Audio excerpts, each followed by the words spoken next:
Welcome to Cultivate, the space where we talk about building, growing, and figuring it out as you go.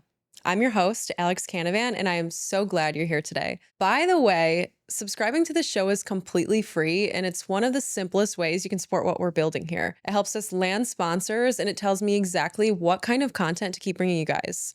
So if you haven't already, hit subscribe wherever you're listening. It means more than you know.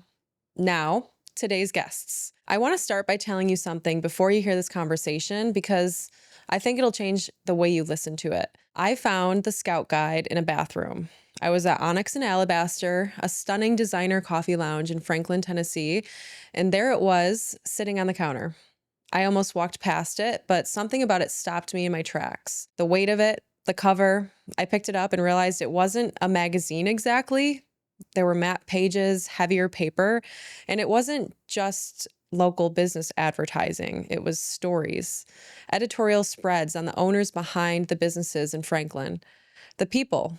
I was immediately hooked. I slipped it into my bag, not asking, just hoping that was allowed, went home and fell down a rabbit hole. As someone building a community-focused media company that lives almost entirely in the digital world, that moment made me stop and ask a question I hadn't seriously asked before. What if print isn't dead? What if we've just been doing it wrong? Christy Ford and Susie Matheson launched the Scout Guide in 2009, starting as a blog celebrating local businesses in Charlottesville, Virginia. What they've built that is now a nationally recognized franchise publishing company spanning more than 100 markets across the country. Christy, a former New York City photographer, leads creative direction and branding. Susie leads advertising and franchise sales. Together, they've created one of the most intentional media brands in the country, one entirely built around the belief that local businesses deserve to be seen, celebrated, and told in a way that does them justice. This conversation is about how they built it, what they've learned about community, storytelling, and local business ecosystems, and what it actually takes to scale something that is, at its core, deeply human. I learned so much in this conversation, and I think you will too. All right, let's dive in.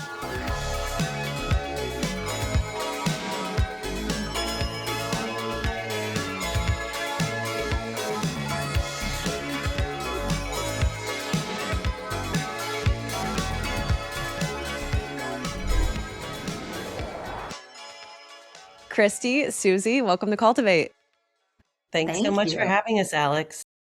I am so excited to have you both here. I'll be honest, I just rebranded this podcast a few months ago. I really built this show around featuring local entrepreneurs and leaders. And this new rebrand, if there's anything it's taught me, it's that the people who inspire you the most aren't as out of reach as you think they are. So thank you both so much for just being open and generous with your time and energy here with me today. I'm excited about this conversation. We are thrilled to be here.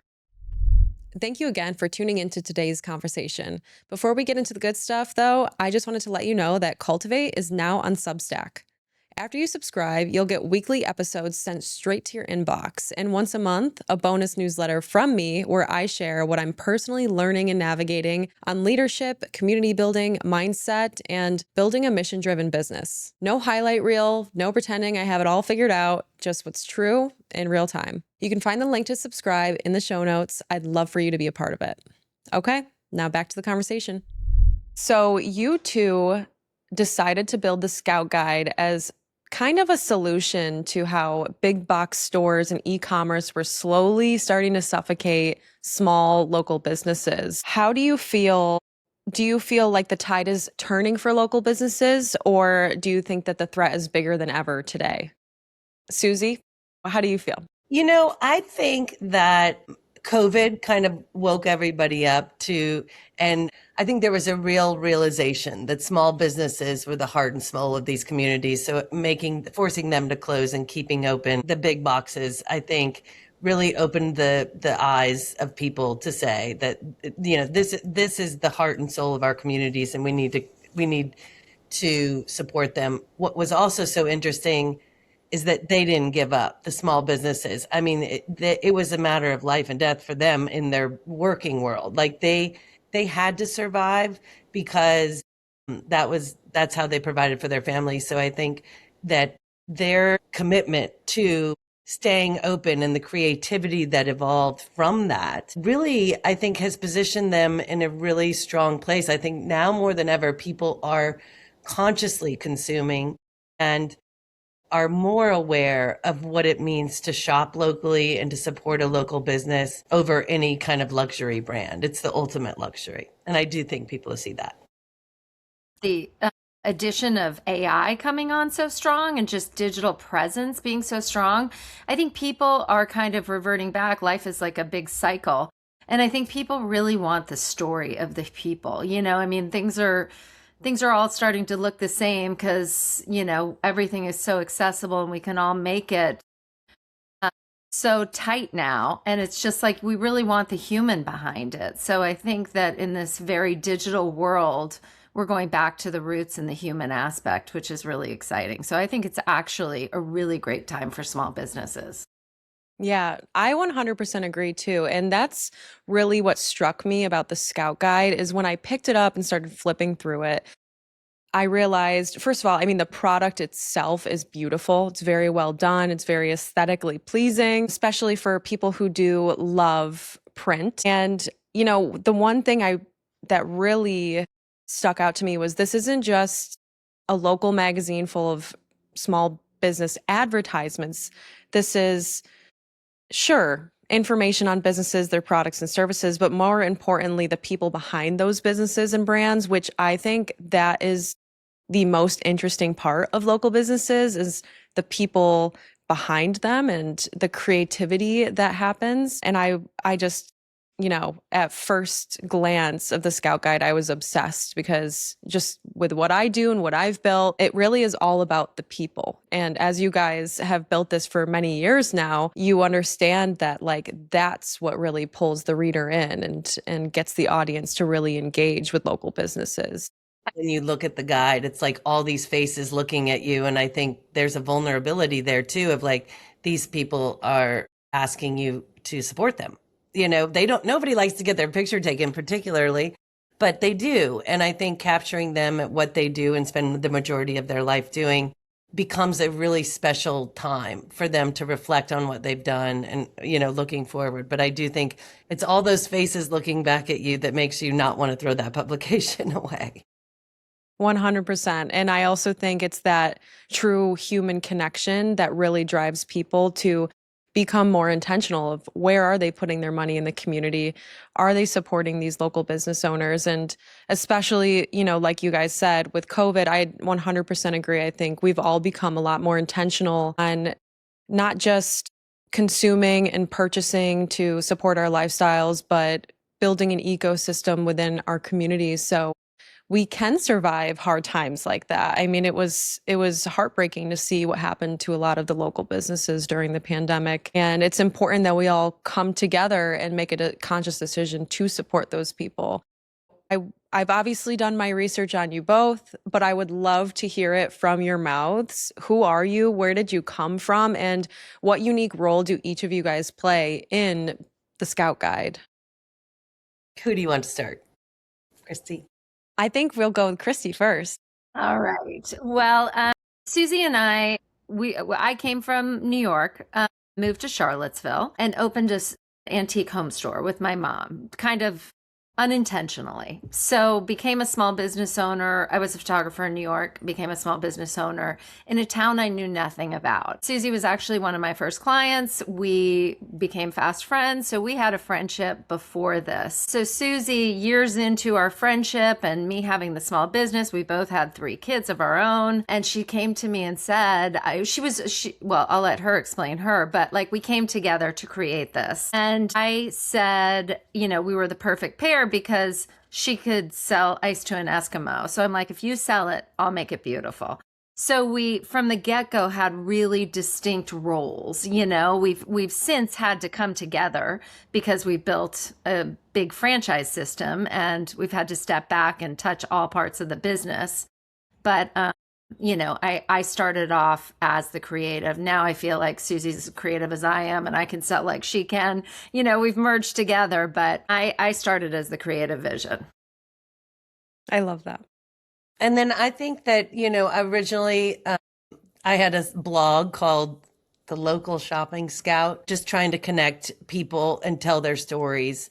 And then the businesses really wanted to, but prior to that, I was in San Francisco and definitely, I worked at a magazine, but in sales. And then I became a mother really young, and I felt a little bit like a desperate housewife, and I didn't have a job. And I thought all these people were doing amazing things around me, and I wasn't really talented at anything. So I just started this blog supporting the community and telling the story of these businesses, because I did think that was one thing that was kind of missing in the cocktail conversations when I would meet people.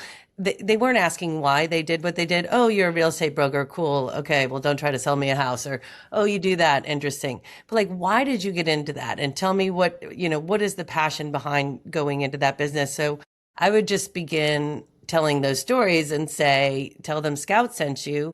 And really, there was no kind of money behind it. I mean, maybe kind of supporting my husband who was in real estate, but I just thought this will be supporting my friends who are doing amazing things. I mean, that's maybe what I can give back. And slowly people started saying, well, when you write about us, people come in, and like advertising doesn't really work for us, but like when you write, then people are more interested in coming into the store or using me as an architect or whatever. So we conceptualized, Christy and I, this idea for capturing the people and faces behind small businesses in our town of Charlottesville.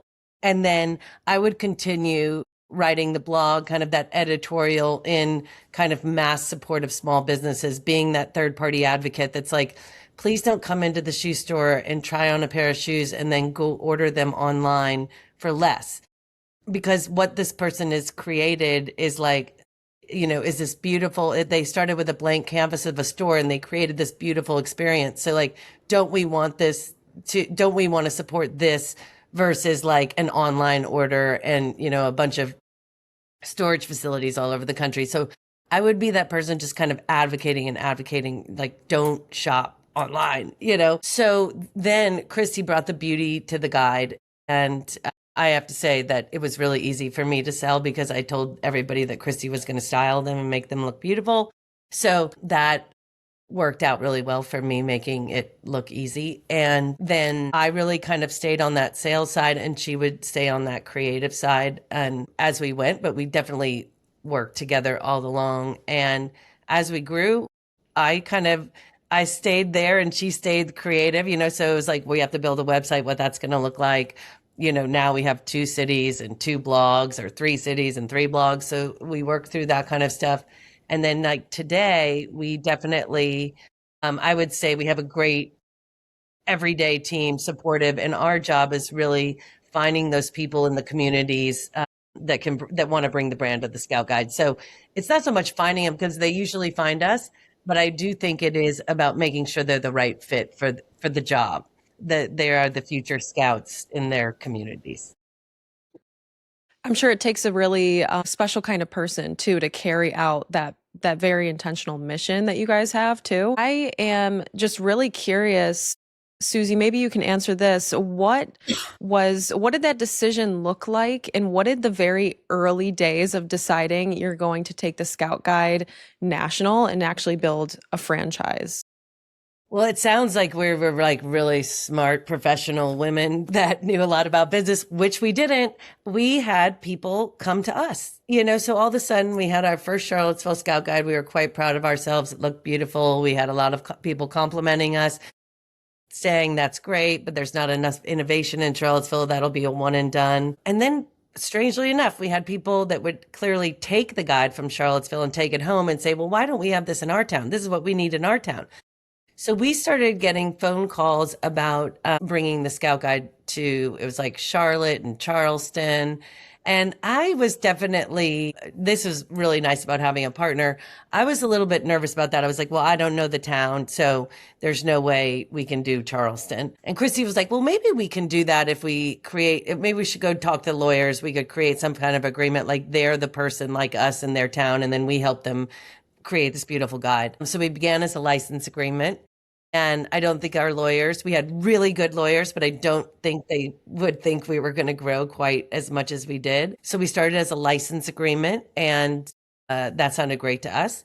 And they told us to check in with them in a few months. How's it going? Probably thinking that we wouldn't sell any. I mean, anybody that has that idea, like we're going to expand, I just think they probably didn't take us that seriously. But sure enough, when we met with them, we had signed like San Francisco, Silicon Valley, Napa. We had like 9 markets. Jersey. Yeah, like a million. And they were Wow. like, you have to be a franchise because Yeah. you have to protect your brand, and you How have to quickly did that happen? in the first year, right, Chris? Year and a half. Yeah. Yeah. Right. October 2012. Our first guide came out in October of 2010, and by 2012 we probably had 15 cities, and then had to convert them to some of those to franchises. And of course, we didn't like the word franchise. We wouldn't allow franchises to be in our guide. So when they told us we had to be a franchise, we said absolutely not. We're not doing that. Well, the funny thing is, I mean, we started this guide because we both didn't think conventional advertising worked. I had a small business, and we kind of, our shop was like 2 miles down the road, kind of in the country. So if people could miss us, and our website name started with an and, so it wasn't searchable. So we were constantly, and we're like, Charlottesville is topographically stunning, but we don't have like a cohesive main street. So we have great things. They're just kind of parceled around, and you kind of have to know where to go to find them. So we were constantly drawing maps for customers coming into our shop of other places they might like. And so our goal for the guide right off the bat was to like show how awesome our community was. We started this guide in 2009 in the recession. As all magazines are like shuttering, we decided to create a print publication for small businesses to advertise in. And that was our way of just saying, these are the people behind the places that make Charlottesville so special. And we, at the time, were like the second best, biggest wedding destination in the country. So we had all these amazing people, coming to UVA or because of a wedding. And so we were hoping they'd pick up a guide. It would be so beautiful and of high quality, they wouldn't throw it away. They'd take it home with them and back to Houston, and they'd, use it because we were getting websites now. So they could actually shop locally from afar. And that's honestly what started happening really quickly, because we had our store, and we'd have clients say, picked up the guide. I need a wedding present. I live in Texas. I need to send a wedding present to Boston. And we're like, oh my gosh, that's working. What we never dreamed happening was what Susie spoke to, where people were like, my town needs this. So it kind of pivoted. Our base is still there. We're still an aggregate for small businesses, and our network has only grown as we've collected these people. But the surprise was that we went the direction of starting these guides, in markets all across the country. Yeah. That was not the initial intent. I'm sure you guys were also very surprised of like, let's start this to support the local businesses within our community.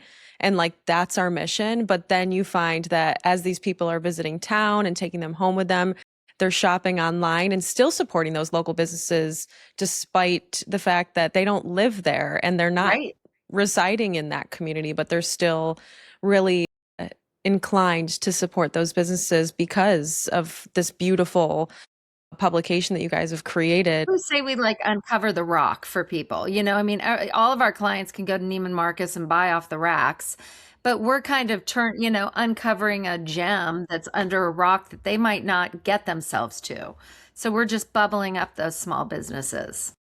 Yeah, those hidden gems. I love that. In this first year and a half where you guys are scaling this franchise, this is your first time building a franchise. You never thought you'd be building a franchise. I'd love to hear from each of you. What were some of the biggest surprises or even challenges that came up for you guys? Christy, do you want to start? Sure.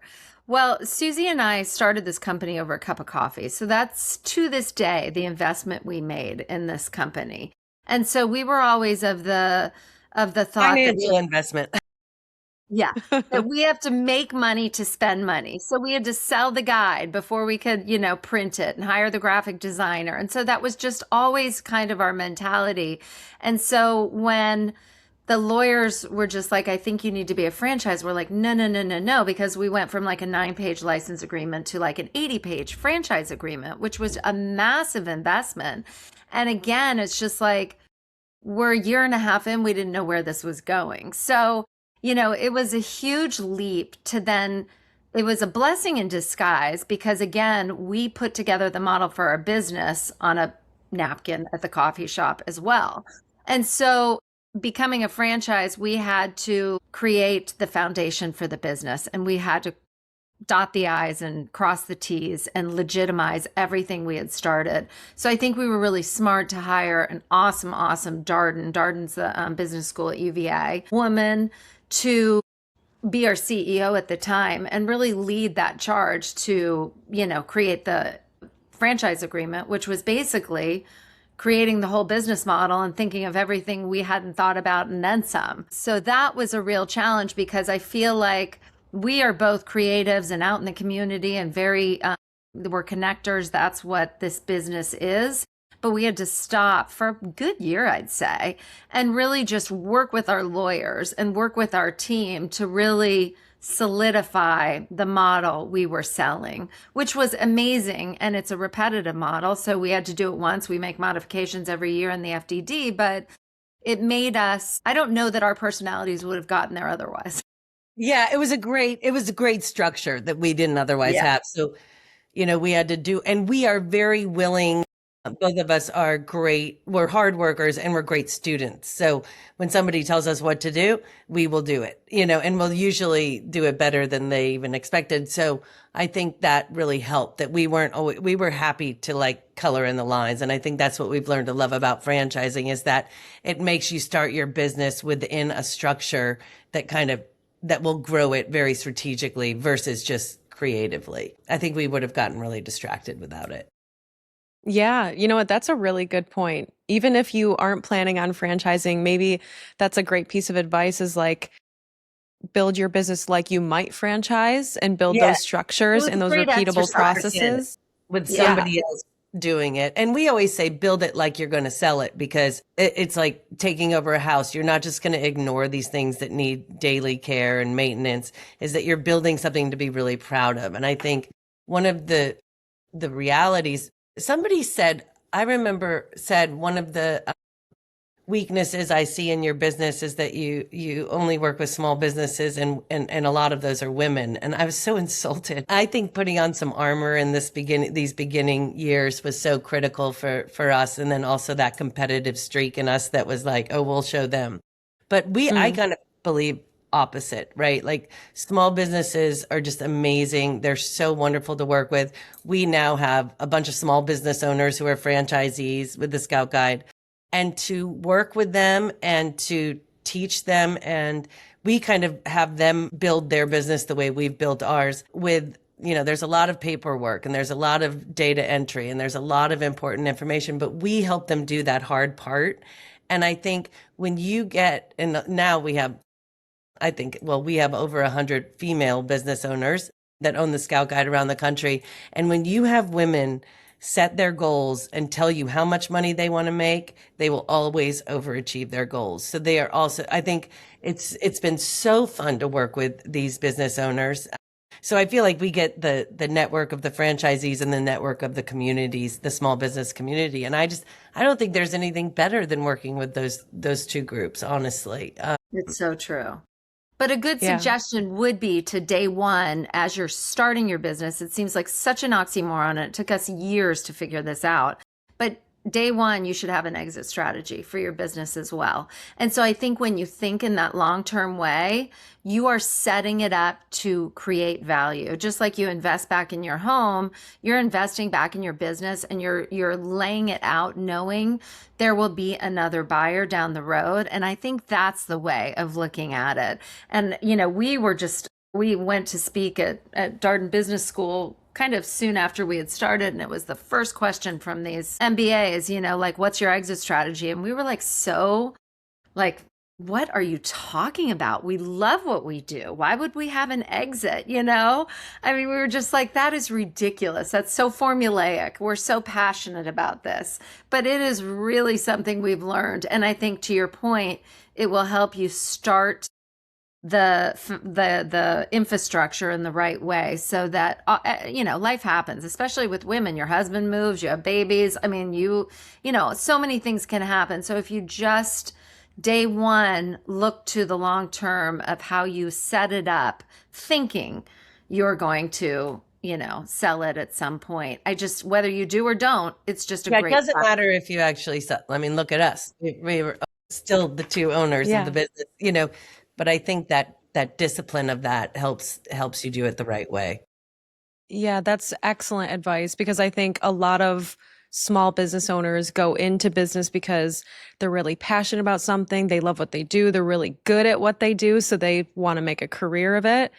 But, and especially for women business owners, like you guys had mentioned, you know, a lot of, I mean, I'm building a community of women business owners, and it's so hard to get everyone in one place at the same time because women are so busy. There's so many responsibilities that women are carrying, but they're also incredibly dynamic, creative people. And that being said, I think a lot of, I mean, I'm speaking personally, and, you know, I gather this information from a lot of the conversations I've had over the years, but I think a lot of women go into business and they're motivated in their businesses because they're motivated because of their purpose, their mission, you know, and they just want to be creative and they want to connect with people and give, you know, be of service to people. And I think that's a beautiful way to build a business. However, being someone that identifies more of as a creative and as a connector, I will, you know, humbly say that building the infrastructure in my business and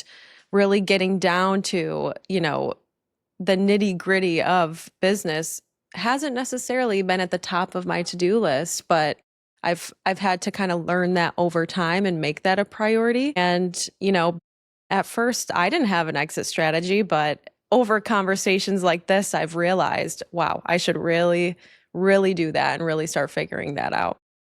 Well, I for think it years also we helps you wrote, value your time too. You know, women also give their time away. We're such innate Yeah. nurturers, and we're helpers. And so we're the first to give at the detriment of ourselves. So I think that exit strategy just helps you to create and put a value on your time and your efforts really well. and helps you prevent burnout. You know, we always tell our franchisees or people interviewing, like, you are going to get tired of this job. So what are you going to do then? Like, and a lot of that isn't sell it and give up and be done. Like, how do you build a business that you don't exhaust yourself, that you start to learn that there's a certain period of time where you should become the mentor and you should bring people up? You know, so these young kids that are looking for jobs, let them intern, let them see if one stands out. Like, you're my dream job. Then steward them into that role. That doesn't mean you have to sell the business. It means that you're going to have help. So becoming a great founder and becoming a great owner and then becoming a great manager and steward, those are all the fulfilling parts of owning a business. And then if you sell it, not to sell out because you're exhausted on the, like, I just really overwork myself and I'm tired of it, so close it up. No, like, you want to put it in good hands and you want it to shine brighter than it shined when you had it, you know? And I think selling isn't about selling out. It's really about, there's a lot of intention with that. You know, even if you don't sell, you're going to need help.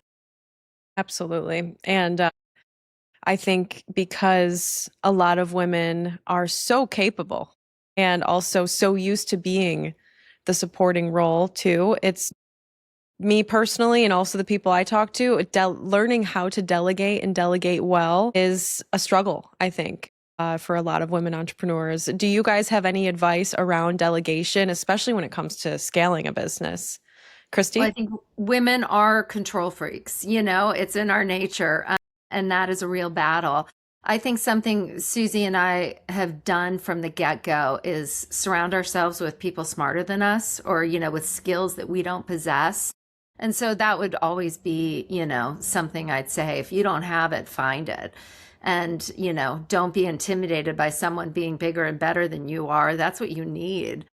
So we've just always, I mean, we never dreamed we'd be at 100 plus markets.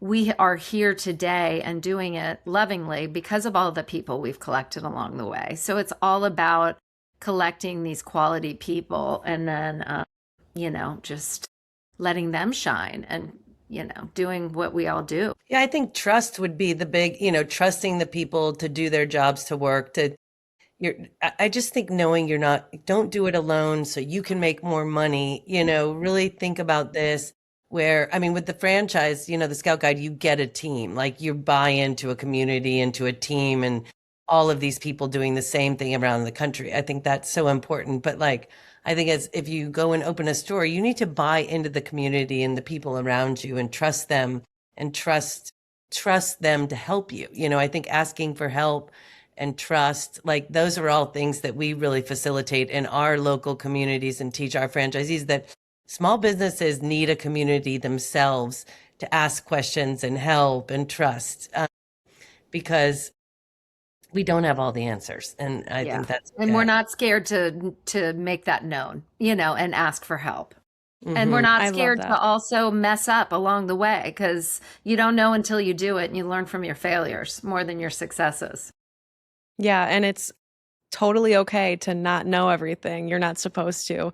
And I think, especially if you're a first-time business owner, it's really scary to admit, I don't know what I'm doing, or I don't know how to figure this out. And oftentimes, if you're not afraid to admit that, you're going to get stuck and you're not going to be able to ask for help. One thing I've realized from building a community of women entrepreneurs is that a lot of women start businesses almost by default, almost like they were forced into entrepreneurship in one way or another because, maybe the corporate environment wasn't really supporting their lifestyles or their responsibilities at home, or maybe they just truly needed more time, freedom, and flexibility because they are the primary caretaker. And so they solve this issue by just working for themselves, right? And one of the things I really loved when I was digging into the Scout Guide and looking into how you guys are speaking to potential franchisees is this idea of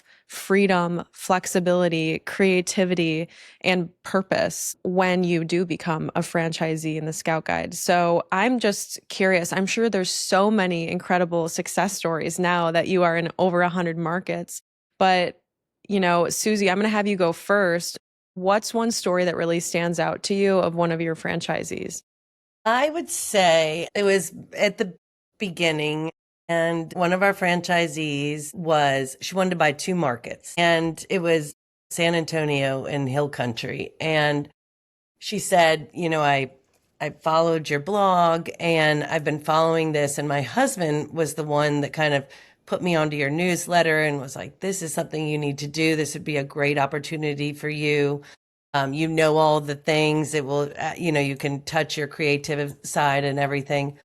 So she goes to sign the contract, and on the day she's supposed to sign her contract, her husband has a heart attack and dies. And she's there with her children. And I was like, okay, listen, she doesn't have to sign the contract. I think I had already signed it, or maybe she had just signed it. I was like, we can just get rid of it. Like the last thing this woman needs is a Scout Guide, so let's just let her out of the contract. So couple of weeks go by and we call and we say that, you don't have to do this anymore. And we just want to support you. And she said, no, I'm going to do it. And she's still an owner today. And she was one of our first. And she said it saved her life. I mean, it gave her something to do. And her daughter's photographs, she sold one market to an incredible person, still owns the other market. And I just love that perseverance and endurance. And I really, there are things about the Scout Guide that make me so proud that we have developed something for women that does fit their lifestyle and empowers them. And she's a great example of that. Like just, kind of a badass woman that just totally committed. I love that. Susie, what about you? It really is kind of a dream job, for a mom, and that you can pick up your kids from work. It's a tremendous amount of work. We're the first to tell you. Like any small business you start, it is, you live and breathe by it and it's 24/7. But at the same time, it gives you the flexibility that you need. I mean, there's one story that stands out about one of our franchisees that was, a real powerhouse on Wall Street and, worked in New York City in the stock market for years, but had no confidence in her sales ability. So she's like, she was intrigued. She loved the flexibility, but she's like, I don't know if I can sell. And I'm telling you, that girl, she's like, it was the scout guide that gave me that confidence. And now I can walk into a room and sell anybody anything, and she's a natural, but she wouldn't have gotten there had she not done it. And so I think that's, what we always say is like, we've created this network, of women and we support women. I mean, I said to Susie probably 10 years ago, our mission is supporting small businesses, always will be. But I think a lot of our passion is has become supporting women. And, we have the whole gamut of franchisee. We have the one that like Susie's talking about, who's like, going into empty nesting. We have the working mom. We have the mom, the newly out of college.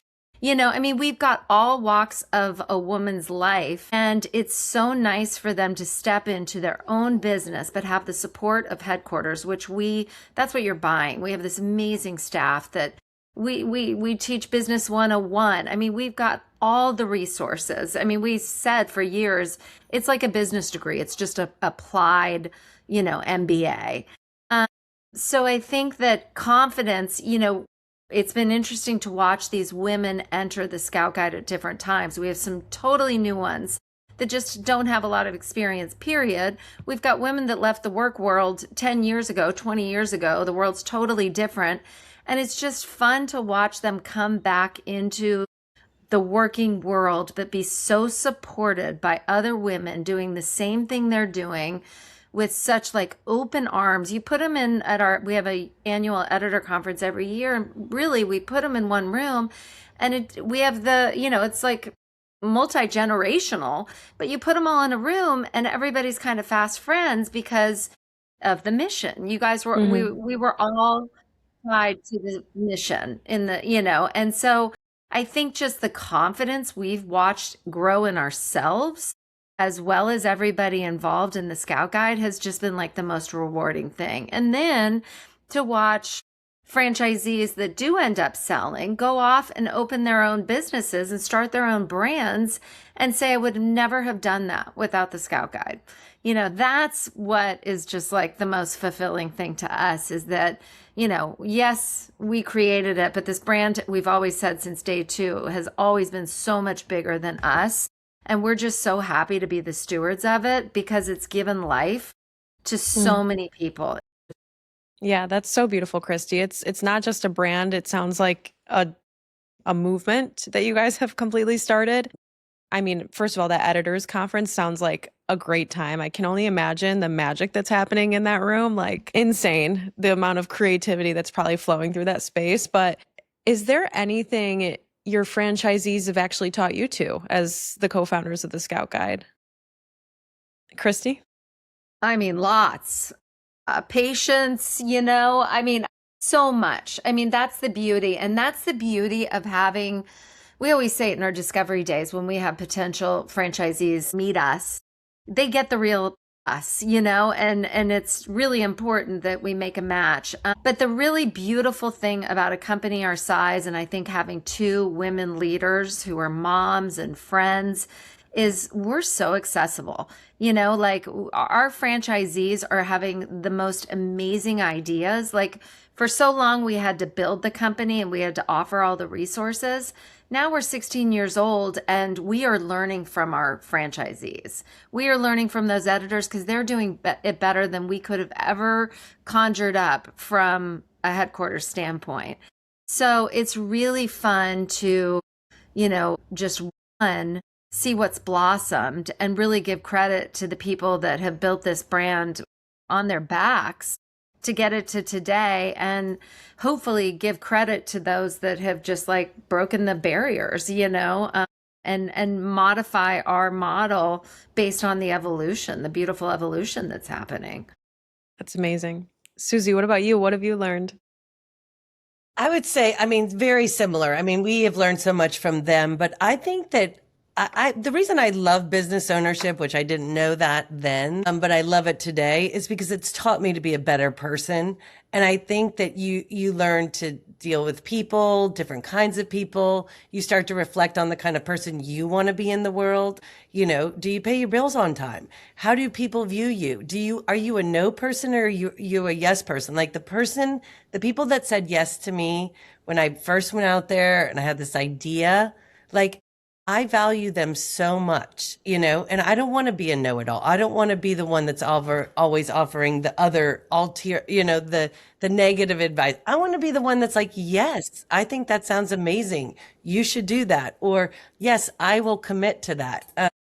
I think that those are the things that when you see it done incorrectly or things you don't like, they're like little fixes you can make in yourself as you grow. I think that we would say that, I mean, our children have been right alongside us. We have been raising them all alongside. And there's very much at that point where you have to let go of the reins a little bit and let the company grow and let them grow and evolve. And then, and trust those people. So I think it's made me a better parent. I think it's made me a better friend. I think it's made me a better person in business. I think, you know, I was talking to my sister-in-law and she was all upset about just a little bit of money that she left on the table. And my husband said to her, she hasn't done enough deals. And it's so true that like being right, you know, like just because you can doesn't mean you should. And there are times to let go. And all of those lessons are just life lessons. You know, they just make a richer environment and a more dimensional experience, you know, human experience, like sitting on the side of the pool, raising your kids. That's great for some people. But what this gift of the Scout Guide has given us is just, it's just so much richer. That's beautiful. I say this to people all the time. There's no kind of character development than building a business, period. Yes. Because it really does make you hyper aware and very, very conscious of how you are treating other people. How are you showing up every day? Are you keeping the promises to yourself and the people around you? And it really just holds you to this higher standard because to be successful in business, it requires that. So I love this. You guys are dropping so many gems in this conversation. I'm so grateful for you. Like, I'm gaining so much just from hearing you guys right now, but I'm so excited to share this with our audience. I'm going to round this out with just a few rapid fire questions. I'm going to ask one at a time and I'm going to have each of you guys answer them. So we'll kind of go back and forth. We'll start off with Susie. Susie, what is one book you'd recommend to every? When Things Fall Apart by Pema Chodron. Okay, I'm going to write that down. Good one. Christy, what about you? I'm going to go old school and say 7 Habits of Highly Effective People. I mean, it's just an old standard that comes top of mind.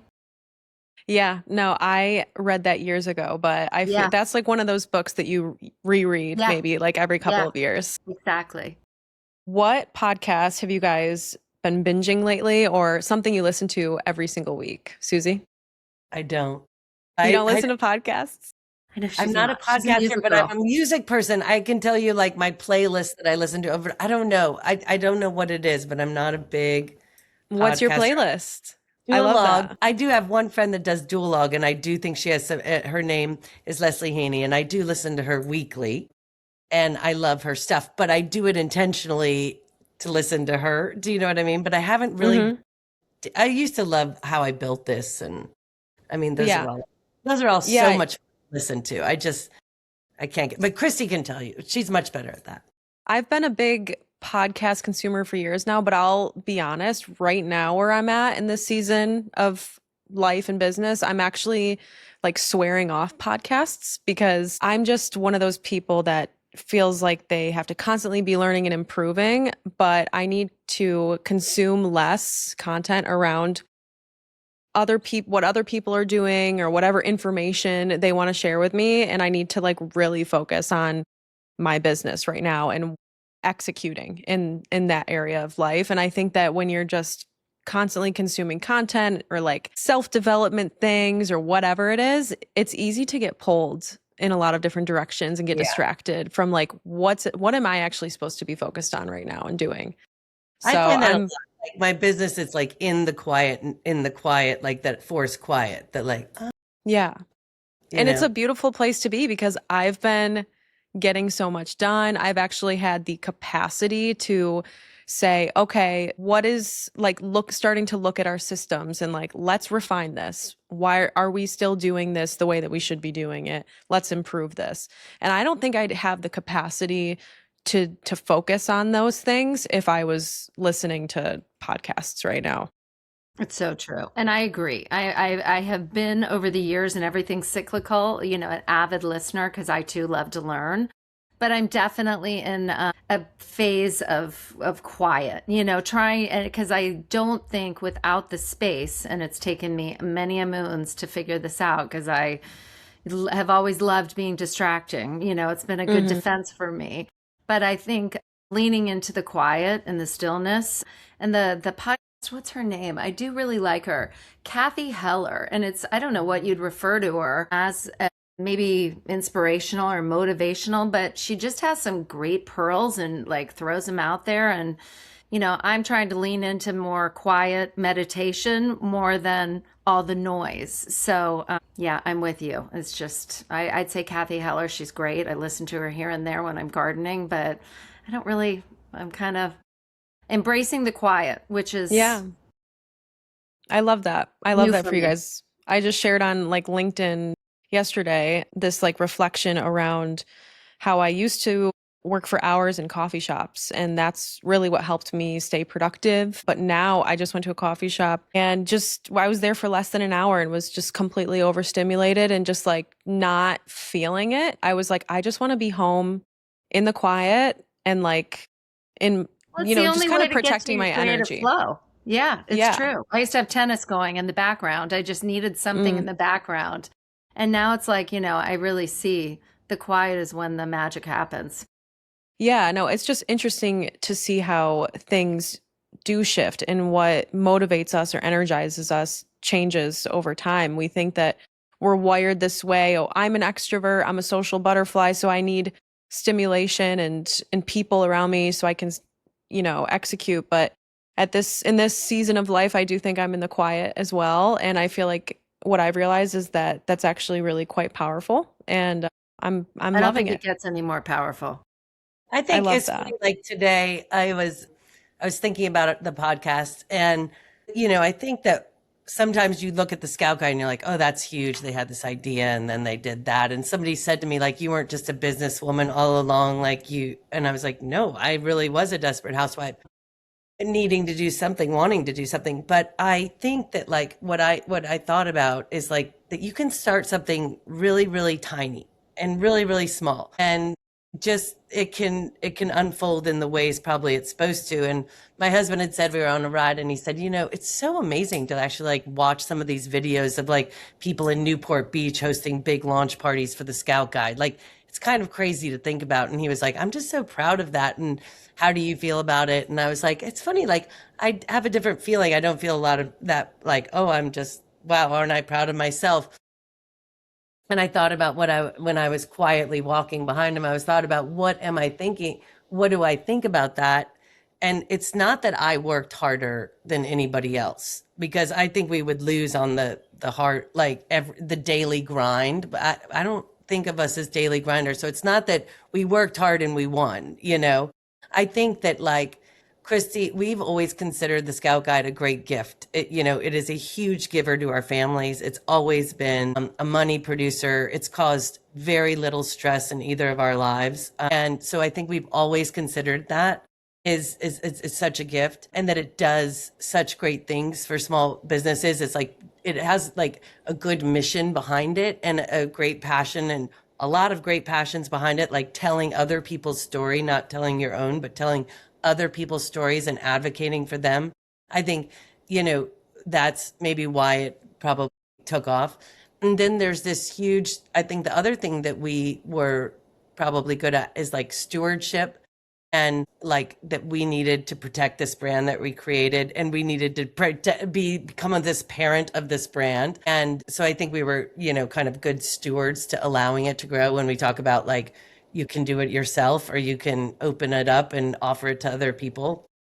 I think that, so I think there's a lot of that stewardship, and there's a great responsibility that comes with it. So like when I see that party, like I am proud and I'm proud of them, but I see a lot of this like, wow, we've got to be even better than we were. Like that party is so impressive, and we've got to keep, like living up to these standards that these incredible editors have created. So I think it's just like in your thinking of, how you start a business or how you grow a business and all of those things. It's a lot of the way if you're just proud about your business, I don't think it's probably going to go anywhere. But I think if you can, and you can start small, but I think it will unfold as it develops. And of course, it's been a moneymaker, but it was never grown for money. It was grown for life, and there's a lot of things with that. But I hope it's inspiring for people to start a small business, because you can just do the tiniest thing and it can make a huge difference, It's the little habits, it's the simple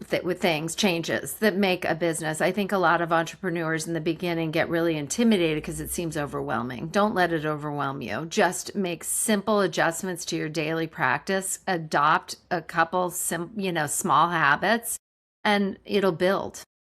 Yeah, and make sure you're making money at it. We had a great person say to us, do things that move the needle, because y'all are creative. You can create a million things, but now that you're running a business and we get audited every year, like you need to make money every year. And so there's a lot of mouths to feed, and we've had a lot of babies in the Scout Guide. So we have this huge responsibility to our headquarters staff too. So you have to do things now that move the needle, not like little fun things. Like you have to think big things, because you need to go with what's moving the needle, what is making money, and what is successful. And I also think paying attention to that, to not just take every creative endeavor that you have, because that is the difference between a passion and a job, right? Like the thing that's making money is the thing that's the job. Yeah, 100%. And that's a really great reminder, I think, especially to, if someone's listening to this and they do own a business, but they're still within that like 1 to 3 year mark, right? I think we're just hitting our 3-year mark with the CNY Women's Network. And it really, right up until about 8-9 months ago, it was a lot of, let's try this. Oh, that sounds like a fun idea. Let's do it because we know we can. And there wasn't a lot of, calculated business decisions being made. And although, sure, maybe it increased our brand awareness or created a great experience for our members, but maybe we lost money on that initiative. And it's important to shift from this creative founder mindset to, a business owner that is discerning and sure is willing to take risks, but, calculated risks, right? Yeah, And before I started this company, I was a makeup artist, and like specializing in weddings and whatnot. And every time I would do my taxes, I would look at it. And although I was able to support myself and feed myself and survive, every time the tax returns would come in, I would look at it and be like, is this a business or is a job, or like maybe just a really expensive hobby? Because I was not running that business like a business. I was just doing what I loved and was just happy it was supporting my lifestyle. Yeah. Well, and I think that one thing with the franchise is that you can guarantee that you're going to run it like a business from day one. And I do think that's some of the gifting, even so if you're not, it doesn't have to be the Scout Guide franchise, but I do think that structure, and as you said, starting it like you're part of a franchise, I think it's great advice. And, that's the support that I feel like I would want now that I've experienced it to have from day one. It's just people that are going to give you a P&L and like and a budget and like a revenue goal for this year, Yeah, absolutely. I'm definitely going to take that with me after today. So last question for you guys. What cities are you scouting next? What are you guys manifesting for the Scout Guide? Susie? There are so many cities in America that I did not even realize existed. We just had somebody here from Christy tell me the county, because I'm not. County, Georgia. Cobb County. I outside didn't of know where that Atlanta. was. I mean, so it's just, to me, it's just fascinating. Of course, we'd love to target more of the Northeast, the Midwest, and the West. I mean, watching Santa Barbara and Newport Beach in California just knock it out of the park. I mean, I think California is big on our list. It took us a while to be actually franchised there. It takes many years to have a franchise there. So I think just, the expansion west and north would be fantastic. Yeah, there's so many charming cities and towns in the Northeast and in the New England area that I could definitely see the Scout Guide being in. I had mentioned this to you guys. I could really see the Scout Guide being in Saratoga Springs here, or Yeah. about 2 hours east of where I am. Very charming town, very affluent, but rich and full of small businesses. But it's also a very much a tourist destination, and I do know that those local businesses are, a lot of their businesses are pretty seasonal and they're struggling. And I just spoke to someone last week that's from the area that's really trying to figure out what can I create here to drive more traffic towards small local businesses here, because she knows that they are struggling right now. So I think that I could definitely see the Scout Guide in Saratoga Springs. Definitely. Yeah, and I think like Rochester and Syracuse, Yeah. Locust Valley. I mean, it's endless. We do well in resort type markets. It's interesting. Like even in Newport, you just have to be a little bit, you kind of have to gain the confidence. And I think it's really great because if you see a Scout Guide in Jackson Hole and then you go and you see it in Dallas and then all of a sudden you're in Charlottesville, then you start seeking it out when you go to these places and finding, the Scout Guide and discovering kind of the best of local. So I do think there's a year-round advocacy that's happening for the businesses that participate in those books, because you have those other communities that are constantly putting it up. And when you go to Newport, then you're going to seek that out. Yeah. No, and as someone who has always adored like local business, when I do travel, my main mission on the list is like, okay, let's find the best coffee shops, let's find the best thrift stores and antique shops, and like what are the cute local businesses I can go and check out. So I can definitely see why the Scout Guide does well in towns like that. You want to live like a local when you're there.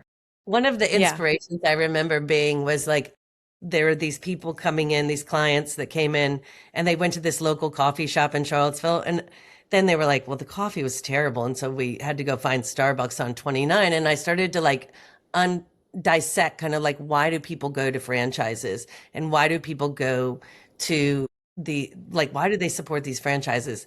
And it's because of consistency, right? So when I was thinking about the Scout Guide, I was like, well, if I can become not the franchise, if I can become the consistency for somebody traveling here, like I just want to make sure you get the best cup of coffee. And I want to don't go to that coffee shop. They don't even really sell coffee.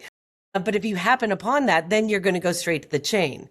But if we can create this common thread that will link you to all of these great small businesses and this process of discovery, you may not like quilts, but we're going to make you want to go into that quilt shop and think about somebody's passion for quilts. So I think that it's that common thread we were trying to link in that franchising for the Scout Guide. So and we also have such a great website that if you can't find a guide, it's all online as well, which has been great to see. And I use it myself personally. I love it. You're using your own product. That's how you know it's good. Yeah. Although, because it's not mine, it's the people in those towns that know their town more than me. Yep. Absolutely. I use them as a resource all the time. Yeah, you've built like a directory of all directories, it sounds like. Well, guys, that will lead me into my last question. If people want to follow you, connect with you, check out the Scout Guide, where should they go? Scoutguide.com. We're so obvious. Christy Ford and Susie Matheson. Yeah. On there. That's scoutguide.com. Yeah. Yeah. Awesome. We'll add your LinkedIn links to the show notes. We'll add the scoutguide.com to the show notes. I'll add a little bit of info if people are interested in exploring, maybe becoming a franchisee too, to link them to that page as well. But other than that, guys, this was an awesome conversation. Yeah, I would just say, if you're looking for a specific city, so if you're going to Dallas, you would do on Instagram or whatever, TSG, the monogram, TSG. Dallas or TSG Charlottesville or Charlotte. So wherever you're traveling, you can always link into all of those individual accounts. Yeah. But you can go to the Scout Guide and just hit cities and pick and choose which city. Exactly. Awesome. Yeah. Thank you both thank you, for being Alex. here today. Thanks for this conversation. I'm fired up. I'm feeling good. I hope you guys have a happy Friday and a fabulous weekend. Thank you. All right, guys, that's it for this week's episode. Thank you so much for tuning in to Cultivate CNY. If you enjoyed this conversation, I'd love it if you left us a quick review and made sure you're subscribed so you never miss an episode. And if something in today's discussion resonated with you, please share it, whether it's on social media or directly with a friend. You never know how hearing this conversation might be exactly what someone needs right now.